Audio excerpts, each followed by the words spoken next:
1.1 प्रश्नावली का 1 से लेकर के 2, 3 भी बताए थे, लेकिन तुम लोग क्या हुआ, इसमें आकर के अटक गया। 3 का दूसरा भाग में क्या हुआ, अटक गया।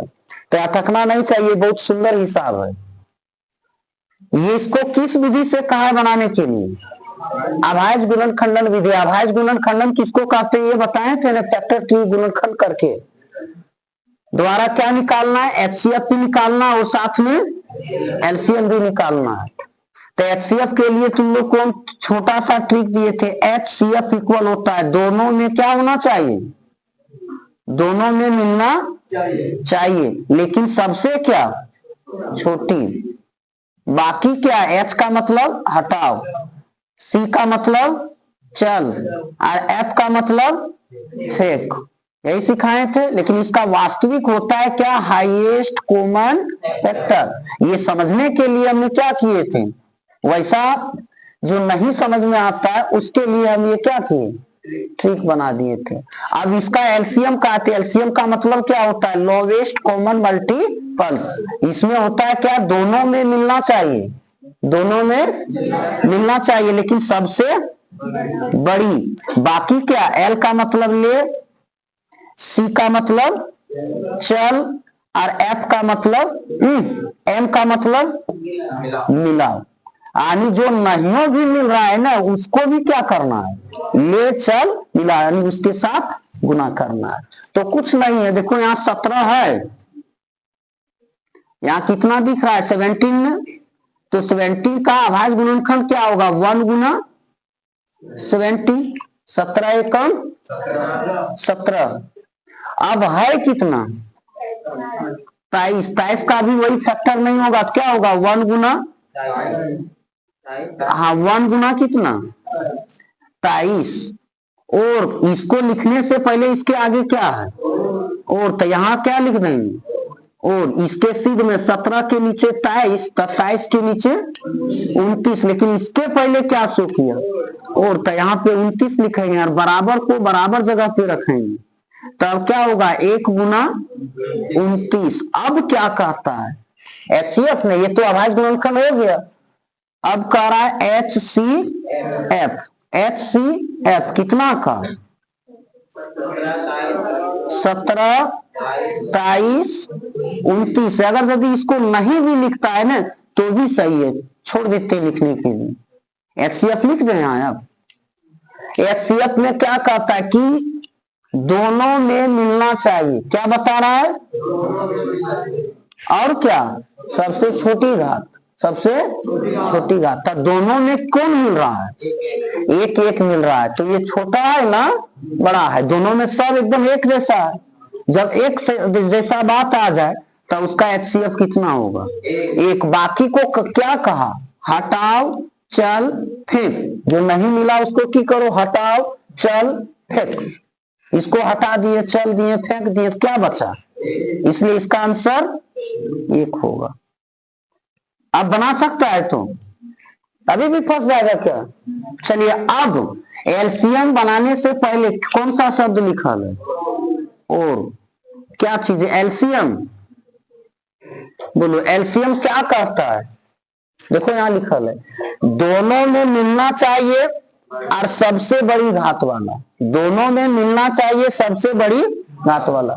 बता दोनों में मिल रहा है, क्या मिल रहा है, एक, लेकिन कोई बड़ा और छोटा नहीं है। तो जो मिल रहा है दोनों में, तीनों में, उनमें से जो मिल रहा है उसको की करें, ले लें। चलो एक ले लिए, और एक इसलिए लिए चूंकि दोनों तीनों में यही मिल रहा है।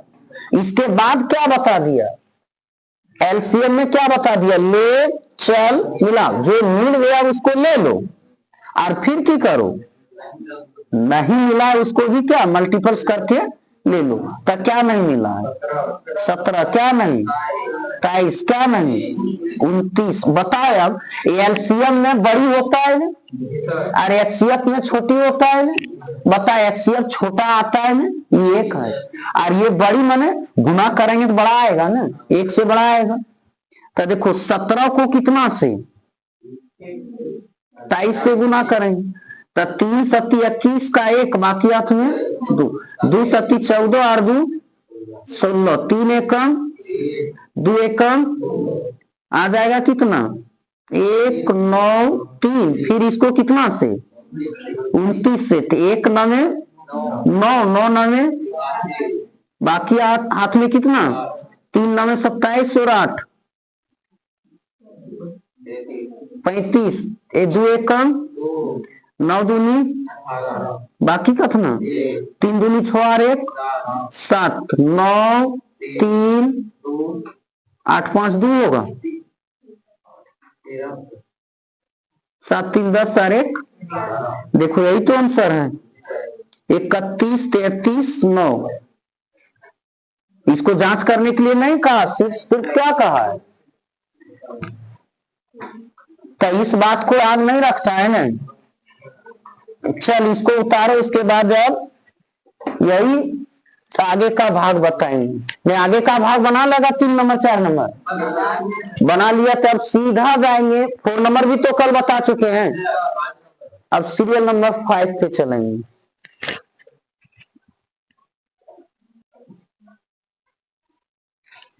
देखो ये तुम्हारा सीरियल नंबर 5 है, ठीक है।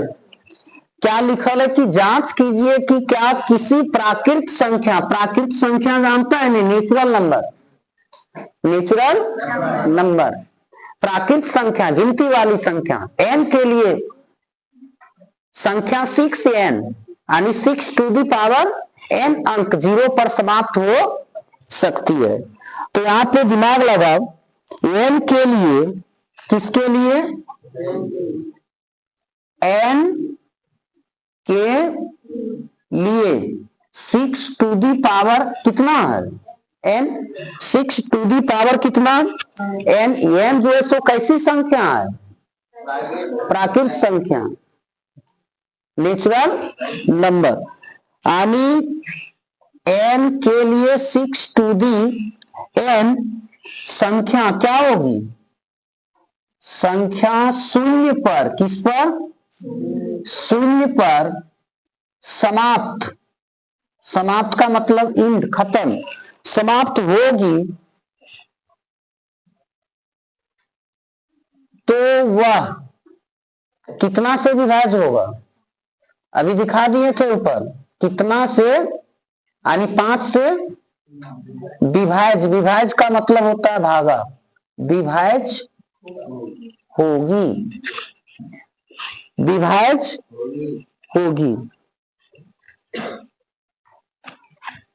जबकि 6 टू दी पावर n का गुणनखंड करते हैं तो 2 गुने 3 पर पावर क्या आता है, n आता है, कितना आ रहा है n आता है, जो संभव है क्या 5 आना, जो संभव नहीं है, 5 आ रहा है क्या, नहीं है, अतः अंकगणित की आधारभूत प्रमेय, आधार यानी फंडामेंटल थ्योरम ऑफ अर्थमेटिक, अंक गणित की आधारभूत प्रमेय से यह शून्य पर समाप्त नहीं होगी, बस इसका यही आंसर है, और कुछ करना नहीं आना, अर्थात इसके गुणनखंड में कितना आना चाहिए, 5 आना चाहिए। चलिए अच्छा यहाँ पे फोकस करो, दिमाग यहाँ लगा, ठीक है। पूजा है, अच्छा बात है, सरस्वती पूजा, नहीं हम लोग भी जो है सो पूजा मनाएं। चलो इधर देखो, अब यहाँ इसी प्रश्नावली का 1.2 का 6 नंबर का बता रहे हैं, बोर्ड पे देखो क्या लिखा है, व्याख्या कीजिए कि इतना और इतना कैसी संख्याएं हैं, और भाज्य संख्याएं है तो क्यों है, भाज्य संख्याएं है तो क्यों है, ये बताना है, यानी ये भी कैसी संख्या है, भाज्य। और ये भी संख्या कैसी है? भाज्य। तो भाज्य क्यों है?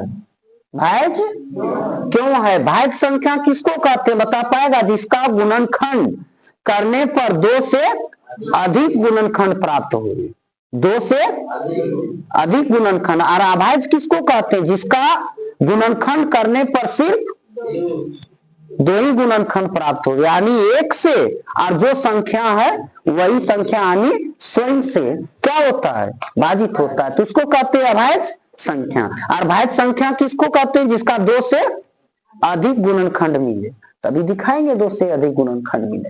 तो इसको मान लेते हैं ये पार्ट और इसको मान लेते हैं बी पार्ट। ये को सिद्ध करके दिखा देंगे कि क्या चीज है? भाज्य संख्या। और बी को भी क्या करके दिखा देंगे? भाज्य संख्या। तो अब यहाँ पे हल करेंगे और इसको मान लेंगे। माना ये बराबर कितना दे रखा है? 7 गुना 11 गुना 13 प्लस 13। बाबू मेरे ये क्यों माने? चूंकि ये क्या चीज है? संख्या है, चाहे भाज्य हो चाहे अभाज्य हो। यूक्लिड ने बताया था कि ए और बी क्या चीज है? 2 धनात्मक संख्या है। इसीलिए यहां भी हम क्या माने? ये माने। समझा? अब इसको ऐसा कर सकते हैं। इसको कैसा कर सकते हैं? कितना लोग जानता है इसमें कॉमन निकलेगा या नहीं निकलेगा? कौन कौन कॉमन निकल जाएगा? 13 13 निकलेगा ना। तो 13 को क्या करें? 13 निकाल दें तो अंदर में की बच गया? फिर बोलो यहाँ पे क्या बचता है जब ये निकल आता है? तो देखिए 13 एकम। अब फिर यहाँ क्या बचा? 1 बचा। वेरी गुड, देख लिया। चल अब आगे बढ़ो। अब यहाँ पे 13, अब इसको क्या कहा? गुना करिए और ला करके 1 जोड़ दीजिए। 11 7 77 जोड़ 1, देखा? चल अब 13 गुना कितना होगा? 77 में 1 जोड़ेंगे तब 78 होगा या नहीं होगा? चल देखो यहाँ पे कितना है? 13। और इस 78 को ऐसा अभाज्य गुणनखंड कर सकते हैं। देखना 2 तिया नहीं, 2 ना में और 13 तिया 2 गुना 3 गुना कितना आया? 13। बता इसका क्या गो गुणनखंड प्राप्त हुआ? 1 गो 2 गो 3 गो 4 गो। 2 से अधिक है। 2 से अधिक वाला क्या कहलाता है बाबू मेरे? भाज्य संख्या। ये भाज्य संख्या है या नहीं है? अब इसी ढंग से इसको भी क्या करना है? जिन के कॉमन लिए ना उस ढंग से इसको भी बनाना है। क्या लिखें? क्या लिखें? लेकिन लिखने से पहले क्या और क्या लिख दें? और यानी उसको भी या बी को भी हम क्या करेंगे? यही बात हम दिखाएंगे। तब बी इक्वल क्या दिखता है वहां? बोलो 7 गुना 6 गुना 5 गुना 4 गुना 3 गुना 1 जोड़ 5। अब हम पूछेंगे तो लोग से, जैसे यहाँ क्या कॉमन निकला? आए 2 छूट गया। 3 गुना 2 गुना 1। एक बच्चा पूछा था, जैसे वो गिनती गिन रहा था 1 2 3 4 5 6 7 9 10। कुछ हम छोड़े हैं कि? कौन सी? 8। तभी बचवे छोड़ दिया था 8। बोल हाँ रे ये 8 कहाँ गया? तब बोला 8 मामू घर गया है। तब वहां 2 छूट गया था ना। तो यहाँ देखो 7 6 5 4 3 2 1 सब मल्टीपल्स में है। और ये क्या चीज है? प्लस में। तो कोई चीज यहाँ कॉमन निकलेगा। कितना लोग जान रहा है? कॉमन निकालना चाह रहे हैं। कॉमन क्या निकलेगा? अभी सेम यहाँ चीज सिखाए थे। एक ही साथ बोलना, एक एकदम 5 निकलेगा। देखो यहाँ से 5 निकल जाएगा, यहाँ से 5 निकल जाएगा। तो निकल जाता है वहां क्या बचता है ना? चलिए 5 को निकाल दें तो अंदर में क्या बचा?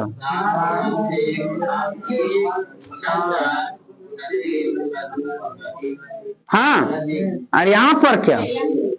अच्छा, ये इस बात को जाना क्यों ये भाज्य संख्या हुआ? क्यों हुआ? क्योंकि दो से अधिक गुणनखंड है, दो से अधिक। तो बताओ यहाँ पे 7 छक यहां से यहां तक गुना किए कितना आया? 42, और 4 तिया 12 दूना 24 गुना करें। नहीं समझ पाया क्या?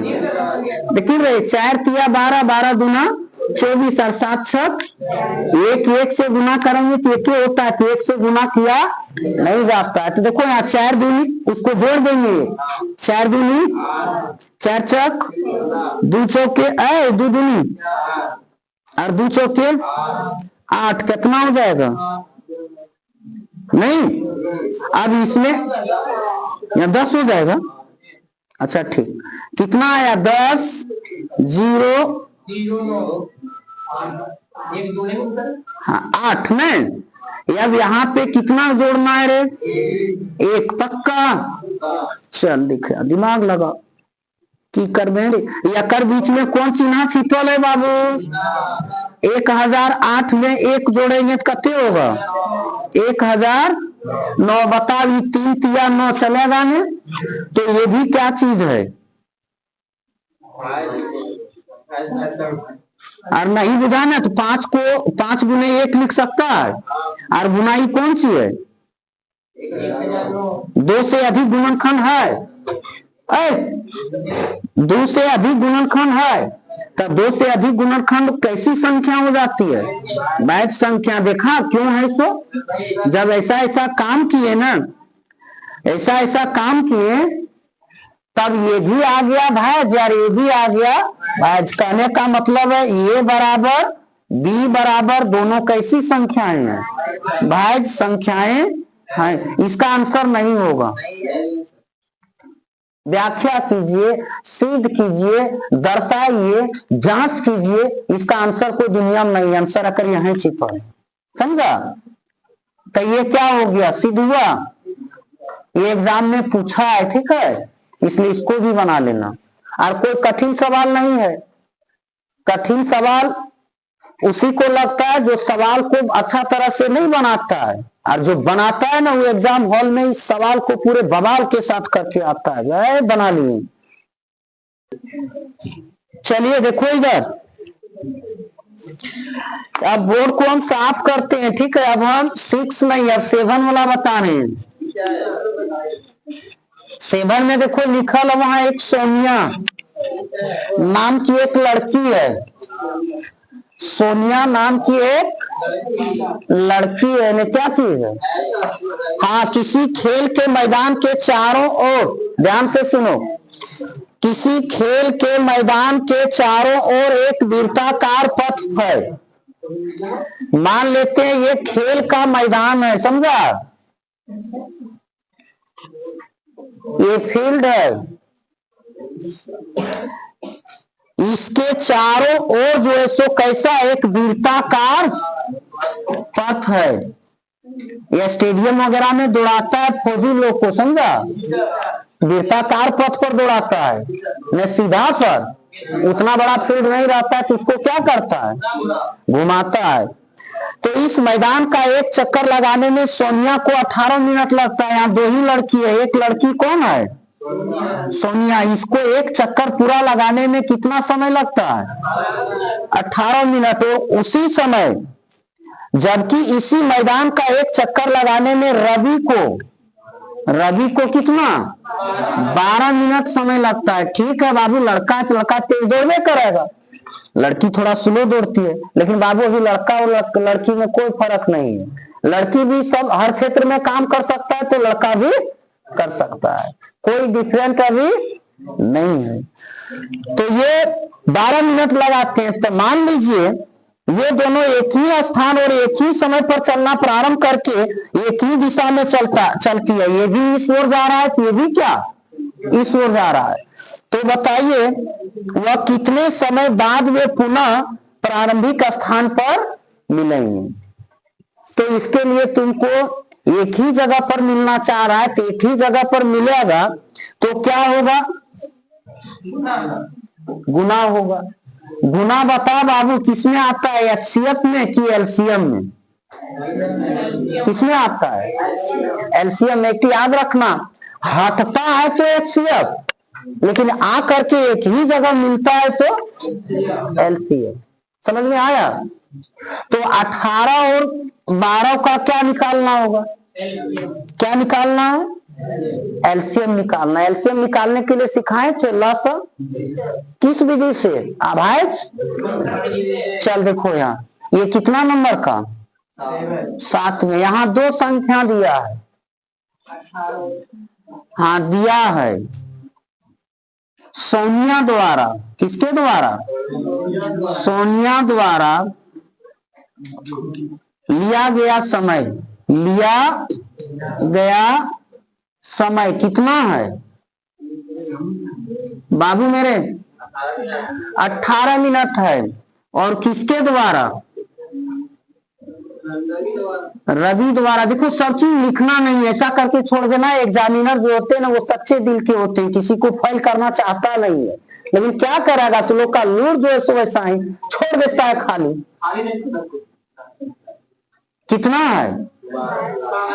12 मिनट। किसी को नहीं फेल करना चाहता। अब नहीं पढ़ेगा, नहीं लिखेगा तो उसको तो भी बाल बच्चा है, उसको तो भी रिस्क है। नहीं लिखा हुआ सादा कॉपी में नंबर दे देगा तो भी तो फंस सकता है, इसलिए वो ऐसा करता है। बाबू पढ़ो। एक ड्राइवर, एक डॉक्टर, एक मास्टर और एक जो एग्जामिनर कभी किसी को चाहता है डॉक्टर कि हमारा पेशेंट मर जाए हमारे हाथ से? डॉक्टर चाहता है? नहीं चाहता है। अच्छा मास्टर, हम पढ़ा रहे हैं, बोल जोरे तुम फेल कर जाओ, कभी सुना है? नहीं। तब मास्टर वगैरह, डॉक्टर वगैरह, वो कौन सी एग्जामिनर वगैरह कभी नहीं चाहता है कि दूसरे बाल बच्चा फेल करे, पास करे। तो इसका क्या निकाल दें? एलसीएम। क्यों निकालते हैं एलसीएम? से देख लो, यहाँ लिख दिया है कि प्रारंभिक स्थान पर मिलाएंगे। मिलाएंगे माने गुना, मिलाएंगे मतलब गुना। अब क्या करेंगे? अब 18 और बाबू 18 और 12 का क्या करेंगे रे? किस विधि से? हाँ अभाज्य। दिख रहा है क्या? अभाज्य गुणनखंडन विधि से एलसीएम ज्ञात करेंगे। एलसीएम ज्ञात करेंगे। तो चलो 12 का 18 का अभाज्य गुणनखंड कैसा होगा? देखो यहाँ कितना चलेगा? 2 9 3 तिया क्या आ जाएगा? 2 गुना 3 पर पावर कितना? गलती लिख दिए कि? अच्छा अब इसको लिखने से पहले कौन सा शब्द है? और कितना का? 2 पर पावर 2। देखो 12, 2 छक 2 तिया यानी 2 क्या गो? ये गो। अब क्या चीज निकालना है? L CM. कितना कितना का? 18। ये कैसे नहीं लिखेगा तो यो बढ़िया है, खाली तो इतने करके छोड़ देगा ने, वो भी तुम्हारा 100% क्या है? सही है। तो अभी हम सिखा दिए थे ना, देखो एलसीएम ने ले चल, लेकिन मिलना चाहिए दोनों में सबसे बड़ी। ये क्या कहता है? दोनों में मिलना चाहिए सबसे बड़ी। देखो दोनों में मिल रहा है बाबू, तो सबसे बड़ कौन है? 2 पर 2 कि 2 पर पावर 2? 2 पर पावर 2। या फिर देखो फिर मिल रहा है नहीं? बताओ कौन अपने होगा? बड़ा वाला ना? तो 3 पर पावर 3। कुछ बचल नहीं है। कहाँ 2 है? तो 2 तो ले लिए। हाँ 3 पर पावर 2 है, या कुछ बचा नहीं? नहीं तो ककरा ले चले मिलाएगा, कुछ नहीं बचा। लिख दें। अब देखो क्या होगा? 2 दूनी 3 तिया। बहुत कोई किरण करता है, पता है? 3 दूनी 6। ये बताओ 2 दूनी कितना? 3 दूनी 9। 3 दूनी 6 है। अच्छा यहाँ क्या लिखेंगे हम तो जानना चाहते हैं। हाँ 3 3 क्या बार 2 बार, तो 3 तिया 9, 4 9 में 36। एक याद करिए, यहाँ मिनट है, यहाँ मिनट है, तो यहाँ तो मिनट होगा। कितना मिनट बाद जो है सो दोनों जाकर के एक ही स्थान पर मिल जाएगा। 36 मिनट बाद जो है सो सोनिया भी मिलेगी और रवि भी मिलेगा एक ही जगह पे।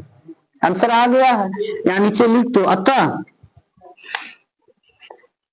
कितने समय बाद वे पुनः प्रारंभिक स्थान पर मिलेंगे, क्या लिख दो 36 मिनट बाद। कितना मिनट बाद 36 मिनट बाद, आफ्टर 36 मिनट, 36 मिनट बाद वह पुनः, पुनः माने फिर से, प्रारंभिक स्थान पे मिलेंगे। प्रारंभिक, प्रारंभिक मैंने बुझा जहां से वो चलना प्रारंभ किया था, वहां से विज्ञान में पढ़ा था रे, प्रारंभिक वेग इनिशियल वेलोसिटी, और एक है अंतिम वेग जिसको फाइनल वेलोसिटी।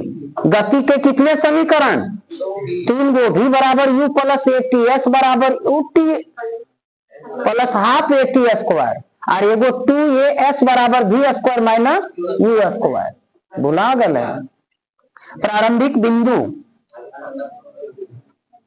पर मिलेंगे।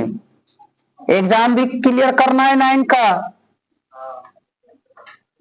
ठीक है बाबू, ये लेसन कंप्लीट हो गया 1.2। अब पढ़ेंगे 1.3, और वो भी बहुत इजी वे से पढ़ेंगे। यह परिमेय संख्याओं का पुनर्वर्मन। तो यहाँ पे देखो तुम लोग को लिख दिया पेज नंबर 13 में कि कक्षा 9 में किताब खोलो, 1.2 प्रश्नावली जो ही खत्म होता है तो ही एक शब्द वहां पर लिखा है अपरिमेय संख्याओं का पुनर्वर्मन लिखल है। देखो क्या है कि कक्षा 9 में आपको अपरिमेय संख्याओं एवं उनके गुणों को परिचित कराया गया था। अपरिमेय संख्याओं, सबसे पहले परिमेय और अपरिमेय संख्याएं मिलकर वास्तविक संख्या बनाती है। वास्तविक संख्या लिख करके डैश दो। वास्तविक संख्याएं, लेसन का नाम यही है। एक चैप्टर का नाम क्या है रे, जो अभी तुम लोग पढ़ रहा है 1.1 से 1.2 से 1.3 1.4, इसका नाम क्या है? हाँ, तो वास्तविक संख्याएं किसको कहते हैं? 9 में ही इस बात को जिक्र किया था, और नहीं जानता है तो लिख लो। वास्तविक संख्याओं को कहते हैं रियल नंबर्स। रियल नंबर्स छापते चलो, इसको समझना नहीं है, ये सोचो एक तरह से परिभाषा लिखने के लिए पूछ देगा कि वास्तविक संख्या किसे कहते हैं, तो लिखो वास्तविक संख्या यानी परिमेय और अपरिमेय संख्याएं। परिमेय और अपरिमेय संख्याएं मिलकर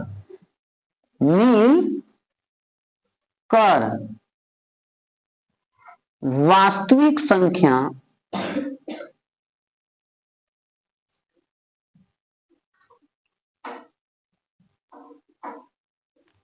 बनती है।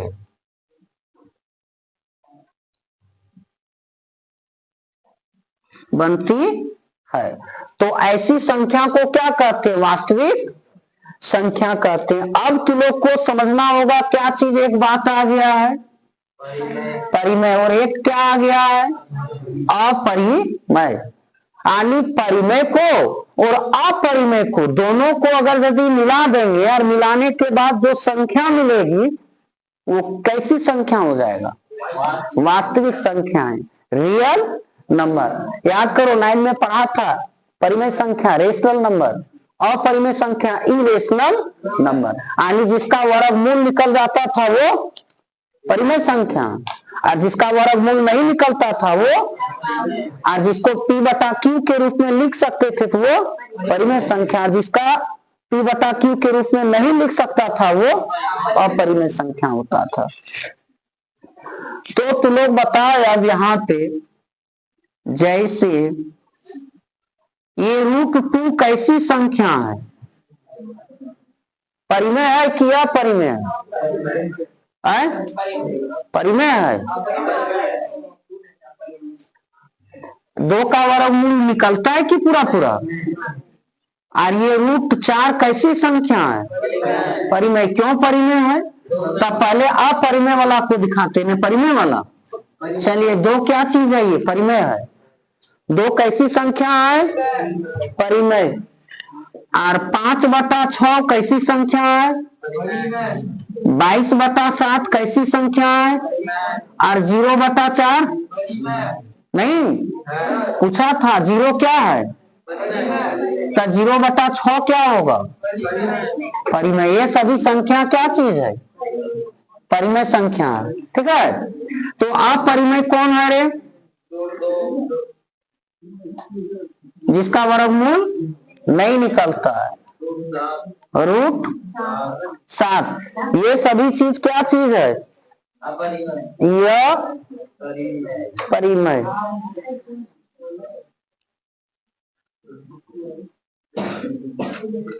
यही दोनों को मिला देंगे तो जो संख्या मिलेगी यही क्या हो जाएगा? वास्तविक संख्या होगा। यहाँ बताना ये पाई कैसी संख्या है? तो लोग को आएगा 9 क्लास में, अभी एग्जाम लिखा नहीं है फाइनल। पाई कैसी संख्या है? 0 कैसी संख्या है? 0/4 क्या है? पाई का मान 22/7 होता है, तो 22/7 परिमेय है, तो यह तो परिमेय होना चाहिए। नहीं होगा। ये क्या चीज है? और ये क्या है? परिमेय। इसको एक छाप लेना, आता है ये सभी चीज। ये सभी चीज आता है इसलिए लिखा दे रहे हैं, समझा?